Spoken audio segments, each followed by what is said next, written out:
제3장.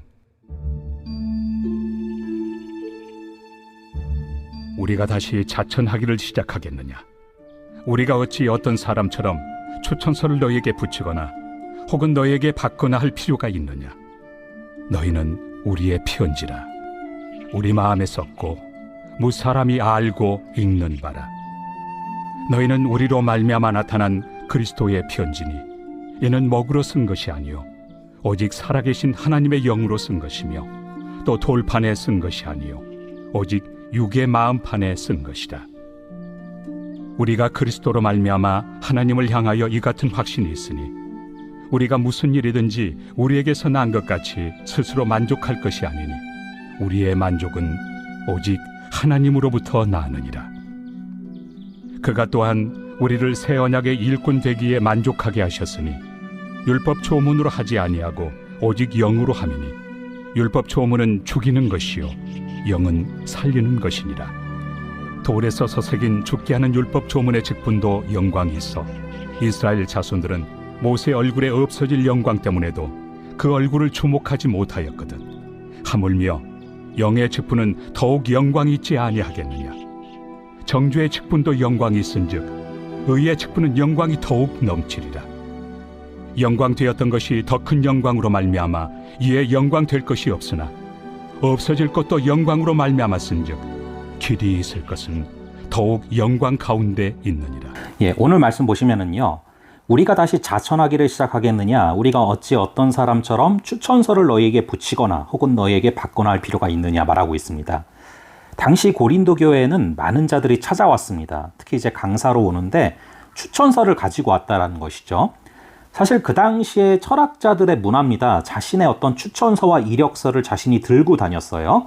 그러면서 나는 이런 사람이다 말하면서 이렇게 교회에 자주 찾아왔습니다. 그런 모습들을 보면서 이제 고린도 교회 안에서 뒷말이 생기는 거예요. 그런데 왜 바울은 추천서나 증명서가 없냐? 왜 바울은 이력서가 없냐?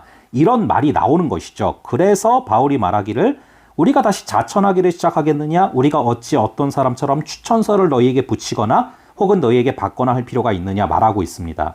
그러니까 그런 어떤 뒷말이 생기는 것에 대해서 바울이 그냥 넘어갈 수도 있지만 굉장히 자세하게 변명하는 것을 보게 됩니다. 굉장히 자세하게 논박하는 것을 보게 됩니다. 왜입니까? 단순히 자신의 자존심 때문이 아니에요. 그 문제로 인해서 교회가 흔들리기 때문에 때로는 분노와 같은 그런 어떤 자신에 대한 변호를 하는 것이죠. 자, 이것이 여러분 정말 사랑하기 때문에 그런 거예요. 이 고린도 교회의 성도들을 사랑하니까 이들이 흔들리면 안 되니까 그냥 좋은 게 아니라 잘못된 것에 대해서는 반드시 이게 아니라고 이야기를 하고 있는 것이죠. 왜냐하면 믿음을 붙잡아줘야 되기 때문이죠. 자, 그래서 이렇게 얘기를 합니다. 너희는 우리의 편지라. 우리 마음에다가 썼고 무사람들이 즉 많은 사람들이 알고 읽고 있는 바다.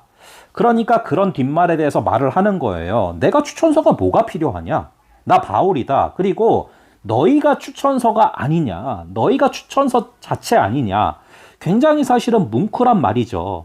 무사람들이 다 알고 있고 읽고 있는 바다. 너희의 변화된 삶이 바로 내가 어떤 사람인지를 드러내주는 추천서 아니겠느냐? 라고 이야기를 합니다. 그러면서 3절에 너희는 우리로 말미암아 나타난 그리스도의 편지니 이는 먹으로 쓴 것이 아니요 오직 살아계신 하나님의 영으로 쓴 것이며 또 돌판에 쓴 것이 아니요 오직 육의 마음판에 쓴 것이라 말하고 있습니다. 여러분, 여기서 너희는 우리로 말미암아 나타난 그리스도의 편지다.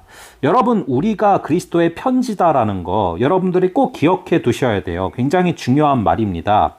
여러분, 우리는 예수님께서 세상에 쓴 그런 편지예요. 우리가 편지 그 자체입니다. 여러분, 우리는 성경을 읽잖아요.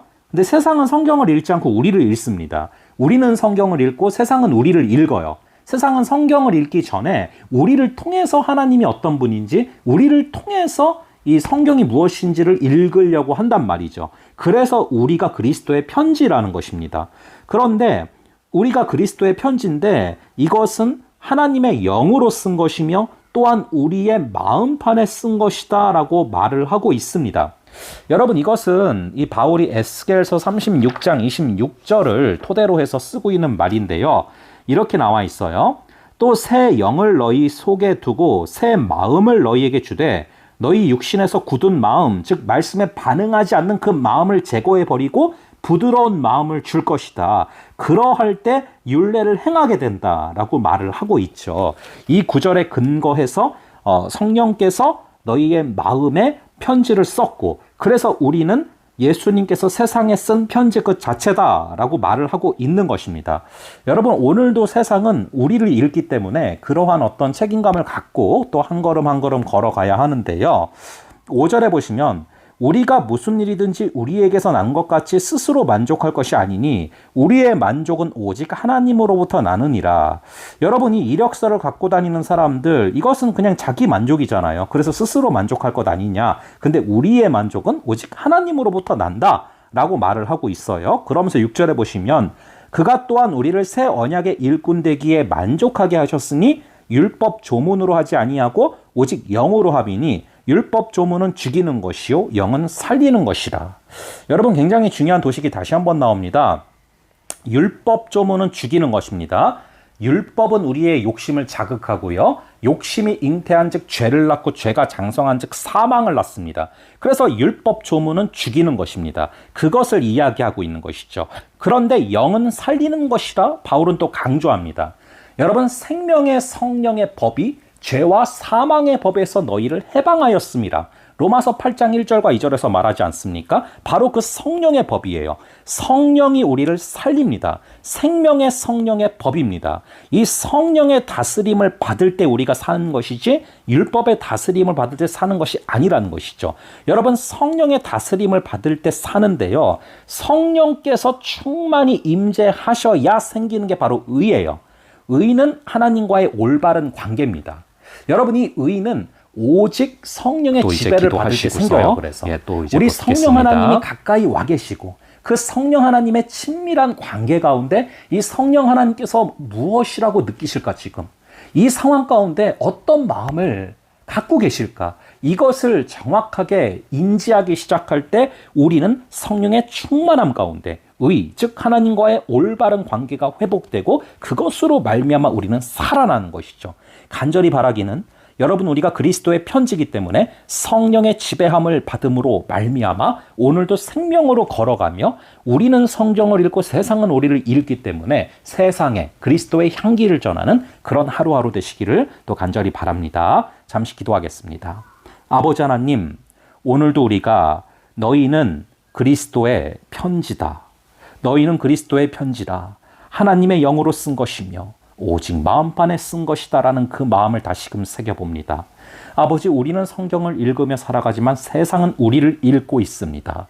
우리가 그렇게 그리스도의 편지로서 오늘 하루하루를 살아가게 하시고, 아버지, 간절히 기도하기는 율법 조문은 죽이는 것이요 영은 살리는 것이라 말씀하신 이 말씀 기억하면서 우리가 생명의 성령의 법의 지배를 받는 하루 되게 하여 주시옵소서.